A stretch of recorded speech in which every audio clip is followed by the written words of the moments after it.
That was a doozy of a presser. Ron Rivera getting us started on a Wednesday with his usual Wednesday press conference. It's unusual because it's the day after the trade deadline. And it's silly because, I'll just get this off my chest first. What is the NFL doing that the Chase Young trade is not finalized yet, that Ron can't talk about it? It's just not that complicated. You had a deadline. I guess they can't do it because San Francisco's on their bye week and, then, the way the medical stuff works with the physicals and whatever, it's not officially complete till the physical, but, get your team doctor in there and take a freaking physical. What are we doing? And by the way, how weird and awkward would it be if he failed the physical and had to come back? I always, it's not unprecedented. It is rare, but, I guess technically that's on the table. Could you imagine after all the commentary the last couple of days? All the stuff that's leaked out, all the everything, that if the Niners look at his knee and go, never mind, and he came back? Can't really imagine it, but I guess I can imagine it. Oh, that would be awkward, Turtle. I would probably just be like, Chase, you're going to stay away till the end of the year. You have played your last game here, sir. But I think there's two things that stick out from that press conference. One's just kind of an interesting note, which is Ron admitted at the end there something that I think we all speculated to be true, and I think is ultimately a good thing, although the HR department in Ashburn might now have a little bit of a conundrum on their hands. Not in the ways that the old HR people had conundrums, although there weren't HR people, and that was part of the problem. The point is, Eugene Shen is not supposed to start until November 6th. He's the new senior VP of football strategy, the new analytics guy that you've heard about. He's not supposed to technically start. His official start date is 11/6, and if he's not an employee yet, he shouldn't be involved in discussions, theoretically, but, he was. So I think that's good. If I'm Eugene Shen, I want to be involved. I'm these are pretty important decisions, and I'm just I'm good. We'll figure it out. So I don't know whether HR actually is going to have to do something, move up his start date, pay him a contractor fee, whatever. But I think it's great that he's involved in these conversations. And it would not surprise me, by the way, if that's the case, that perhaps he or others is, I would assume Josh Harris has a group of consultants that he's working with to kind of double check what the current staff is doing. And it wouldn't be surprised if Eugene Shen was one of the people that he had. However he's involved, good. He's smart. He's very informed about the league. He's up to date on the different models and the types of things that, you want to get from an analytics department. I think it's great that he's involved. But the bigger thing, Anthony, that you and I were like, dude, what are you doing as we listen to that press conference? He is using Sam Howell, he being Ron Rivera. Ron Rivera is using Sam Howell as a human shield. And I, for one, hate it. Every single answer is we got the quarterback. We got the quarterback. We got the quarterback. Quit pitching for your job at the podium and do better at doing the job in the game. God, that was the most sports talk radio-y, just obtuse, stupid thing I've ever said into a microphone.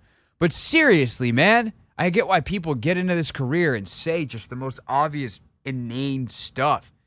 What are you doing? You're asked about the defensive line, and somehow you wind up talking about how, this organization's been looking for a quarterback for a long time. This is not what Ron Rivera sounds like. But whatever. I don't have a good Rivera impression. Sue me. Actually don't. This organization's been looking for a quarterback for a long time, and I really do. I really think that we got one.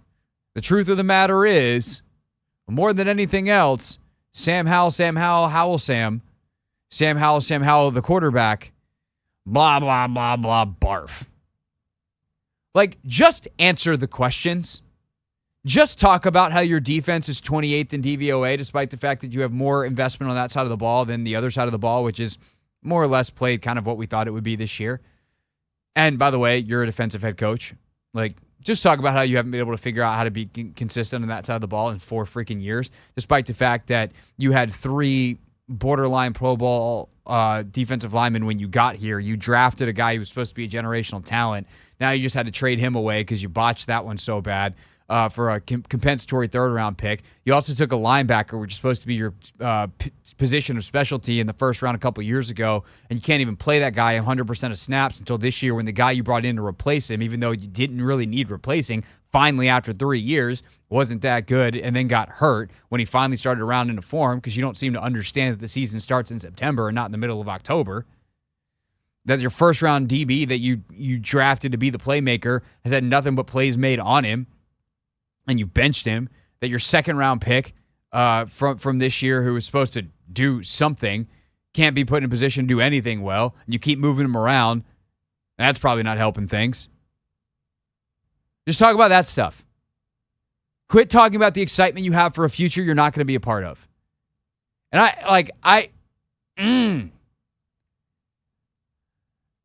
I know he can't talk about, if he came out and was like, well, I'm going to be fired, I don't give a rat's, you know what? Like, that's not a good look either.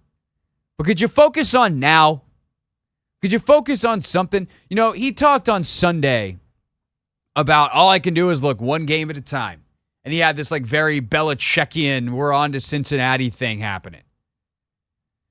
And then all of a sudden he comes out today and he's talking about the quarterback of the future. Talking about potential. Talk about the game in front of you. We all know there's a bigger picture happening here. But guess what? Realistically, you're going to have to do a lot of what's in front of you, right? To be even considered to be a part of that future. And realistically, the right in front of you hasn't been your specialty for at least 4 years here. And because I know what happened in Carolina, wasn't your specialty there either. I don't know why that got so under my skin. Maybe I'm just, Anthony, fed up with like this stupid purgatory this team is in. But like, I also hate it when press conferences when people don't answer the question. You're not a politician. You don't have to pivot your talking points. You're a football coach. Just answer the freaking question. And if you can't answer it without giving a competitive advantage, then say that. Just be like, hey, you know what? I don't really think that it's in my best interest to answer that question in a detailed manner because it'd probably give the Patriots and our other opponents some advantage. Just say that. I don't get it. That's my rant. I'm done ranting for now. Probably until the next segment when he'll say something else dumb. I mean, I don't get it either. And I actually laughed when he, decided to bring the quarterback situation up when they were talking about the defensive line and their struggle to, be consistent. Because this is what he's been doing this all season long, and it's sort of like he's trying to, like, cop a plea because he knows his job is on the line, but nobody. He's just so unbelievable. Unbelievable. And, like, the other thing, too, let's be very frank about this. Like, the question that David Aldridge asks about, like, hey, this stuff comes out about Chase and his effort. Mm-hmm. And Ron's like, oh, I hate that it came out. If you can't put your name on it. It's his old friend from college who wrote the freaking story. How dumb do you think we are, man? Everybody knows that Mike Silver and Ron Rivera are friends. That's okay. I don't begrudge you. Like, there are people that I've known for a long... Like, when I interview Alicia Clark, that's not journalism. Like, I take a journalistic principle to the questions because I'm genuinely interested both in her answers because I think it's what makes good questions, and I'm trying to do right by the audience. I don't have her on for funsies. I have her on because, like, everyone was talking about the Aces winning the championship, so we had her on. Or when she was with the Mystics, like, she was here. But I've known Alicia since we were in college. We're friends. Like, if there was a story that came out, if all of a sudden I started, if I published a story in the Washington Post or in some outlet that was like sources close to the Las Vegas Aces, everyone would know who the hell it was. Like, of course it would be Alicia. Who else do I know with the Aces? And not that, like, I don't cover the W like Mike Silver's covered the NFL. I'm not saying he doesn't know other people in the Commanders. But, like, Mike Silver had a job with the Commanders like 5 days after Ron Rivera was hired. And he did like one season's worth of stuff and then went back to whatever he's doing now. And he pops up whenever Ron Rivera needs something. So, like, we all understand that's part of the deal. I don't begrudge Mike. I don't even begrudge Ron. But then don't get on your stupid high horse in a press conference and be like, I don't know how that got out. That's embarrassing. Don't insult my intelligence. That's the main thing. That really irks me. I also might just be irritable today, Anthony. I'm tired. I told you I was tired this morning. I'm still tired. Did you finish soundproofing your new office space? No, the soundproofing's all laying on the floor because it needs to like poof up a little bit. Yeah. But I am excited to get that on the wall. That's my project for tomorrow, or at the very latest Friday, because I would like to do my show from that room on Friday. Anyway, there's also a quote, speaking of quotes, that some on the Commander's staff think that this could be an addition by subtraction situation for the Washington Commanders. Where did anybody hear that? Oh, that's right. I said that yesterday on my show, but Ben Standig got it from sources inside the organization. He talked about it with the Sports Junkies this morning. We'll talk about it, and you'll hear what Ben had to say next on the Hoffman Show. We're on the Team 980, always live as well on the free Odyssey app. What's up, kiddos? It's your boy Clinton Yates from ESPN. It's the Hoffman Show on the Team 980. Tell your mama I said what's up.